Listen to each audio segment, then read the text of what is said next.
करें? Ready everybody? Thank you. नमस्कार साथियों, हमने कल एक खुलासा किया था, we had done an expose yesterday, और हमने 3 लोगों से सवाल पूछे थे। माननीय प्रधानमंत्री जी से सवाल पूछे थे, सेबी की चेयरपर्सन से सवाल पूछे थे, और आईसीआईसीआई बैंक से सवाल पूछे थे। इनमें से कौन मोहरा है और कौन खिलाड़ी है मुझे नहीं मालूम, लेकिन एक मोहरे का जवाब आया, आईसीआईसीआई का जवाब आया। उस बारे में थोड़ी चर्चा कर लें, क्योंकि उस जवाब से और सवाल खड़े हो जाते हैं। उस जवाब ने हमारा काफी काम आसान कर दिया। इस पूरे घोटाले का एक परत और खुली इस जवाब से। They have helped us in unlayering this exposé even further. तो आईसीआईसीआई कहता है कि माधवी बुच जी को जो उनका कार्यकाल था आईसीआईसीआई में, उसका रिटायरल बेनिफिट मिला, तनख्वाह नहीं थी। ये सेवानिवृत्ति के पश्चात जो उनको पैसा देना था वो था। अब मैं अपने साथियों से कहूंगा कि वो टेबल खोलें, क्योंकि वो टेबल बहुत कुछ बताता है। इसको थोड़ा, आपको दिख रहा है ये टेबल अच्छी तरह? नहीं, यहां से पीछे दिख ही रहा। तो आप देखेंगे कि माधवी बुच जी आईसीआई से रिटायर हुई और उस वक्त उनको कुछ ग्रेच्युटी मिली। टेबल में आप देखिए 71,90,000 2013-14 में उनको ग्रेच्युटी मिली। उसके आगे लिखा हुआ है अलाउंस ग्रेच्युटी फंड। 2014-15 में 5,36,08,825 रुपए, ये हम मान लेते हैं 1 मिनट के लिए कि ये रिटायरमेंट कम्यूटेड जो पेंशन है ये उनको मिल गई। चलिए, मान लिया। उसके बाद मुझे एक बात बताइए कि किसी भी व्यक्ति को रिटायरमेंट के पश्चात हर साल पेंशन का अमाउंट बदलता रहता है क्या? बीच में बंद हो जाता है क्या और फिर से शुरू हो जाता है क्या? कभी हुआ ऐसा? मैं बताता हूं कैसे हुआ। यहां अगर 2014-15 में सब सेटलमेंट हो गई आईसीआईसीआई की और माधवी बुच जी की, और 2015-16 में उस टेबल में आप देखिए कि उनको वहां से कुछ नहीं मिला, नो सैलरी लिखा हुआ है, तो फिर 2016-17 में फिर से क्यों मिलनी शुरू हो गई? ये ऐसी कौन सी पेंशन है? सेटलमेंट हो गया, 5 करोड़ के लगभग आपने दे दिया, ग्रेच्युटी आपने दे दी, फिर आपने देना बंद कर दिया, लेकिन 16-17 में फिर से शुरू कर दिया। ये बड़ी चमत्कारिक पेंशन है, फिर से मिल गई। ना केवल इतना, अब मैं आपको इस टेबल पे फिर से देखने को कहूंगा। इस टेबल में आपको 2007 से लेकर और 2013-14 जब तक वो आईसीआईसीआई में थी, उनकी तनख्वाह दिखाता हूं। एवरेज अगर आप इसकी निकालेंगे, if you take out the average salary, annual salary of Madhavi P. Buch ji when she was in the ICICI between 2007-8 and 2013-14, the average comes out to be 130 lakhs, 1 crore 30 lakhs, 1 crore 30 lakh. और pension का average कितना है साल का? 2 करोड़ 77 लाख। कौन सी ऐसी नौकरी है जहां पेंशन तनख्वाह से ज्यादा है, डबल से ज्यादा?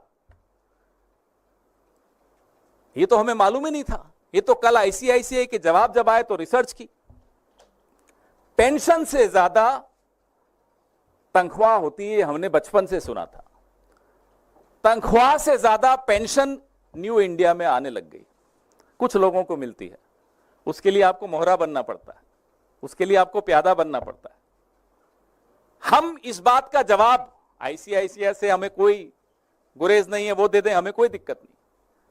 उम्मीद है कि माधवी पी बुच जी ये टेबल देखेंगी और जवाब देंगी कि ये 16-17 को फिर से पेंशन क्यों मिलनी शुरू हो गई, तथाकथित pension, the so called pension. वैसे मैं आपको बता दूं, ये वही साल है जब वो सेबी में होल टाइम मेंबर बन गई थी। तो जब सेबी में होल टाइम मेंबर बन गई तो फिर से तथाकथित पेंशन मिलनी शुरू हो गई। और पेंशन कितनी, 2,77,00,000 औसत एवरी ईयर। तनख्वाह कितनी थी, मैं फिर से दोहराता हूं, 1,30,00,000 सालाना औसत तनख्वाह 2007-8 से लेकर और 2014-15 तक। ऐसी नौकरी हम सबको भी मिलनी चाहिए जहां पेंशन तनख्वाह से ज्यादा हो। अब उन्होंने दूसरा मुद्दा आईसीआईसीआई ने जवाब दिया ईसॉप्स का। यह बड़ा महत्वपूर्ण मुद्दा है। जो एम्प्लॉइज स्टॉक ऑप्शन है, आईसीआईसीआई कहता है कि हमारे एम्प्लॉइज इंक्लूडिंग रिटायर्ड एम्प्लॉइज के पास एक चॉइस होती है एक्सरसाइज करने की अपना ईसॉप 10 साल वेस्टिंग के बाद तक। यह आईसीआईसीआई ने कल अपने जवाब में कहा। अब मैं आपका ध्यान आकर्षित करता हूं, जो उनकी ईसॉप पॉलिसी यूएस की, जैसे हमारे यहां सेबी होता है, यूएस में एसईसी होता है। अमेरिका की एसईसी की वेबसाइट पे आईसीआईसीआई ने जो अपनी ईसॉप की पॉलिसी डाली है वो तो कुछ और कहती है, हिंदुस्तान की वेबसाइट पे डाली नहीं। ये एक और सवाल है, आपने अपनी ईसॉप की पॉलिसी पारदर्शी तरीके से हिंदुस्तान की वेबसाइट पे क्यों नहीं डाली? चलिए, नहीं डाली होगी, कोई कारण होंगे। अब आइए आप, जो अमेरिका में एसईसी की वेबसाइट पे आईसीआईसीआई ने अपनी ईसॉप की पॉलिसी डाली है, वो कहती है कि former employees can exercise their ESOPs within a maximum of 3 months following their voluntary termination. अगर मैं आईसीआईसीआई से खुद इस्तीफा देता हूं या देती हूं, तो उस इस्तीफे की तारीख से 3 महीने के भीतर मैं अपने ईसॉप्स को वेस्ट कर सकता हूं, उसको मैं भुना सकता हूं, मैं ले सकता हूं। ये उन्हीं की पॉलिसी है, उन्हीं की वेबसाइट है, प्रेस रिलीज में लिंक है, खोल दीजिएगा, पढ़ लीजिएगा। तो ये 8 साल बाद माधवी बुच जी इस्तीफा देने के 8 साल बाद ईसॉप भुना रही हैं। ये कौन सी पॉलिसी के तहत भुना रही है? नई पॉलिसी कहां है, कौन सी वेबसाइट पे है? आईसीआईसीआई हमें बताए। We demand to know from ICICI. We can only go by the website of SEC, where you have uploaded your policy, which says that within 3 months of voluntary termination, you can exercise your ESOPs. This lady in question, Miss Madhvi P. Buch, is exercising her ESOPs 8 years after she voluntarily terminated her services from ICICI. And strangely, the benefit that accrued to her coincided with her tenure in SEBI. अब जो share का value बढ़ा इस company की, उस बढ़ी हुई value में इन्होंने एक्सरसाइज किया अपना ईसॉप। और ये बड़ी अजीब सा संयोग है कि तब ये सेबी में थी। क्या ये लाभ, इस तरह का लाभ आईसीआईसीआई के बाकी तमाम कर्मचारियों को भी मिलता है? हम ये जानना चाहते हैं। या एक स्पेशल पॉलिसी है जो वेबसाइट पे भी नहीं है, वो कुछ लोगों के लिए है, कुछ प्यादों के लिए है, कुछ मोहरों के लिए है, किसके लिए है? मेरे आपके लिए नहीं है। अगर मैं आईसीआई में होता या आप आईसीआईसीआई में होते तो। लेकिन माधवी बुच जी 8 साल के बाद ईसॉप्स को एक्सरसाइज करती हैं। कौन सी पॉलिसी के तहत करती हैं, हम ये जानना चाहते हैं।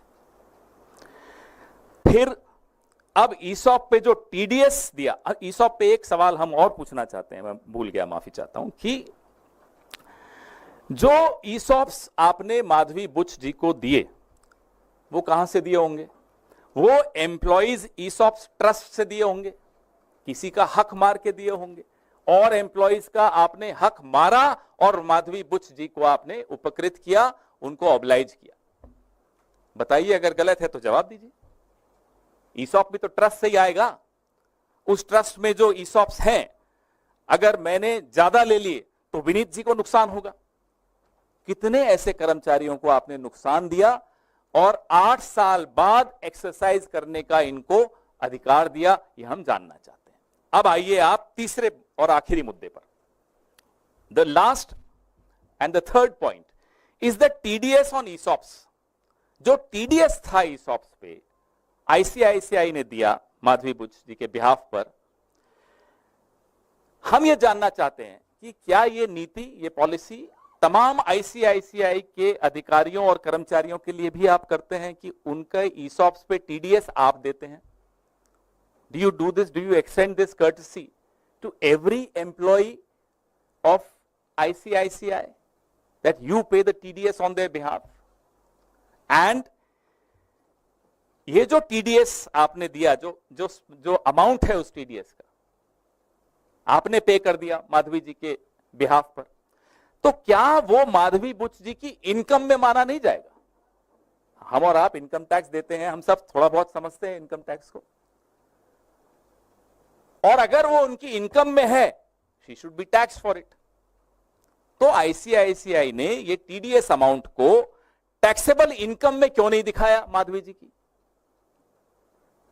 ये इनकम टैक्स का नॉन कंप्लायंस है इनकम टैक्स एक्ट का। हम एक और आरोप लगाते हैं, नया आरोप है। हम इंतजार करेंगे, आईसीआईसीआई जवाब देना चाहता है दे, एसईसी को भी दे कि साहब हमने जो आपकी वेबसाइट पे पॉलिसी डाली है अमेरिका की वो अलग है, हिंदुस्तान में हमने वेबसाइट पे नहीं डाली, लेकिन यहां अलग पॉलिसी है, और यहां भी माधवी जी के लिए एक अलग पॉलिसी है, बाकी कर्मचारियों के लिए अलग पॉलिसी है ईसॉप्स की। बताएं, वी डिमांड टू नो। नहीं तो माधवी जी जवाब दें। हमने कल भी उनको आग्रह किया था कि आप खुद जवाब दीजिए, नहीं तो हम हर दूसरे दिन आएंगे, कुछ नई बातें करेंगे, कुछ नए खुलासे करेंगे, क्योंकि अभी तो ये शुरुआत है। As I said, this is the tip of the iceberg. आपके सवाल, ये टेबल वापस लगा दीजिए ताकि ये देखते रहें।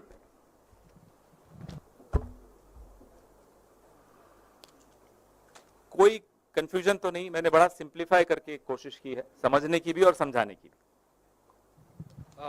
पवन जी, मेरा सवाल आपसे ये है कि आपने कल भी प्रेस कॉन्फ्रेंस की और आज भी आपने प्रेस कॉन्फ्रेंस की, सरकार की ओर से या बीजेपी की ओर से कोई जवाब नहीं आया। क्या आप लोग कोई कानूनी सहारा भी लेंगे इस मसले को लेकर? आपको जो अभी जवाब आ रहे हैं ना, ये किसी को बचाने के लिए आ रहे हैं। जिनको बचाने के लिए जवाब आ रहे हैं वहां से आप किसी जवाब की उम्मीद मत करिएगा। उन्होंने अभी अपने मोहरे आगे रखे हैं, अभी मोहरे जवाब दे रहे हैं, लेकिन शतरंज के खेल में खिलाड़ी को बचाने मोहरे नहीं आते। ये पहली बार हो रहा है, यहां भी नहीं बचा पाएंगे। रही बात कानूनी सहारे की, इंतजार कीजिए, अभी शुरुआत है, अभी तो बहुत कुछ आना है।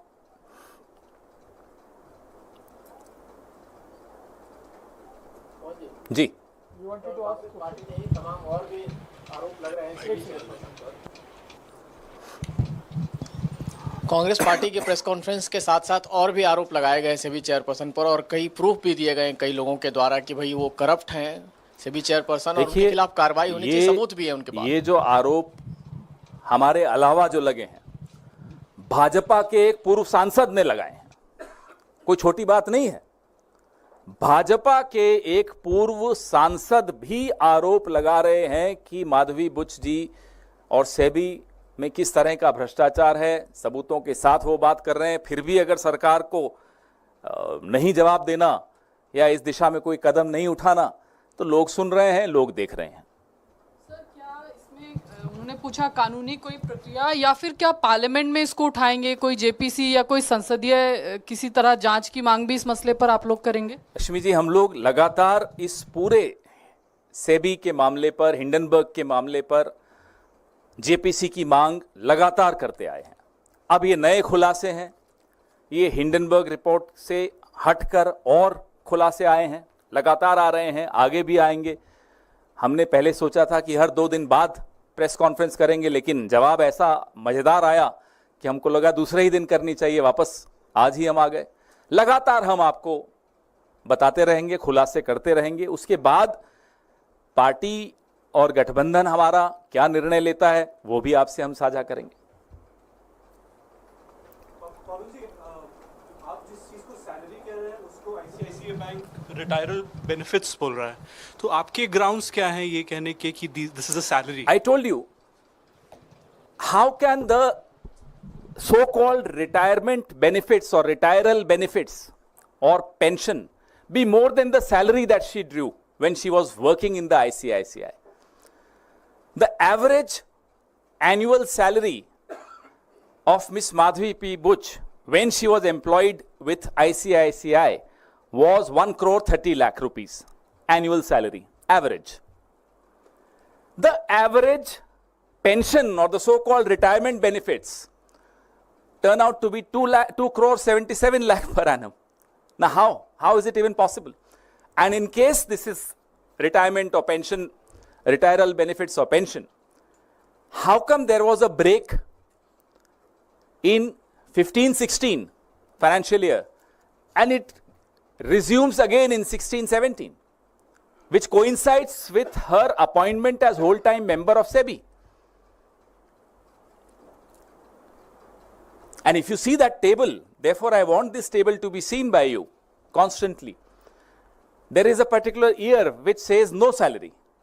That ended her relationship with ICICI technically. But again, when she becomes SEBI member, whole-time member, the relationship resumes. She starts getting money again, and big sum. And we, in fact, now want to demand that SEBI should come out clean, give a clarification, respond to our charges, because at the end of the day, it's the millions and millions of investors of this country whose confidence should remain in these regulatory bodies. That confidence should not get shaken. इसके अलावा कुछ सवाल लेंगे? नहीं, अभी यही. Sir कौन? हाँ, इसके बाद आपका. सुभाष चंद्र जी से कुछ आपकी बातचीत हो गई है? उन्होंने जो आरोप लगाए हैं, आपने जो सुना, हमने भी देखा. भाजपा के एक पूर्व सांसद हैं वो, उन्होंने भी गंभीर आरोप लगाए, कल ही लगाए, मैं रात को देख रहा था. तो अब हमें उनसे बातचीत नहीं करनी चाहिए, सेबी को हम सबसे बातचीत करनी चाहिए. आईसीआईसीआई ने तो बातचीत की है, और सबसे ज्यादा, अब मैं नहीं जानता कि वो खिलाड़ी हैं या प्यादे हैं, प्रधानमंत्री से भी हमने बोला है, सवाल उठाए हैं, वो भी जवाब दें. उन्होंने खुद माधवी बुच जी को अपॉइंट किया है, वो और गृह मंत्री ने मिलकर माधवी बुच जी को चेयरपर्सन ऑफ सेबी बनाया है. जवाब उनको देने चाहिए. ये अलग अलग फिगर्स है, उसको कैसे इंटरप्रेट करते हैं सर आप? यही हम पूछ रहे हैं, ये अलग अलग फिगर्स क्यों हैं? पेंशन अगर है तो फिगर सेम होना चाहिए. चलिए, कुछ हुआ होगा, हमें बताइए. फिर ये ब्रेक क्यों आया? फिर हमें बताइए कि पेंशन तनख्वाह से ज्यादा क्यों है? ये तमाम सवाल इसीलिए हमने पूछे क्योंकि ये टेबल जब आप देखते हो तो बहुत कुछ समझ भी आता है और कुछ और सवाल भी खड़े होते हैं, जैसा कि अब आपके जहन में एक सवाल खड़ा हुआ. पवन जी, भाजपा नेता अमित मालवीय ने एक ट्वीट किया, उसमें लिखा है कि जहां से हिंडनबर्ग ने छोड़ा है वहां से कांग्रेस शुरू किया. जब भी कांग्रेस कोई फर्जी एजेंडा चलाना होता है, खरगे या पवन खेड़ा को आगे कर दिया जाता है. मुझे ये बताइए, सवाल हमने प्रधानमंत्री से पूछा, सेबी से पूछा, सेबी की चेयरपर्सन से पूछा, आईसीआईसीआई से पूछा, ये बीच में आईटी सेल कहां से घुस गई? इनका भी कोई इंटरेस्ट है क्या? तो इस पर भी खुलासा हम करते हैं, जरा ढूंढते हैं. ये आईटी सेल चलाने का पैसा कहां से आ रहा है, ये भी हमें देखना चाहिए. कई लोग आके बताते तो हैं, अब और गंभीरता से लेंगे हम. माइक दीजिए इनको.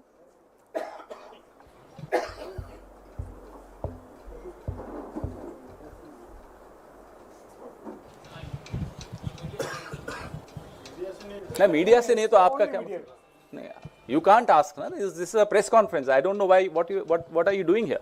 This is not your place. Right now, it's a journalist.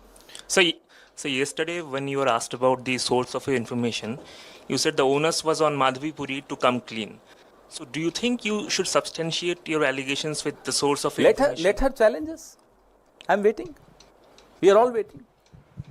Let her come and challenge us first. If I have every information right to the last penny, then obviously we have access to some information. Let her challenge us. In fact, we challenge her to challenge us. हो गया जी, thank you.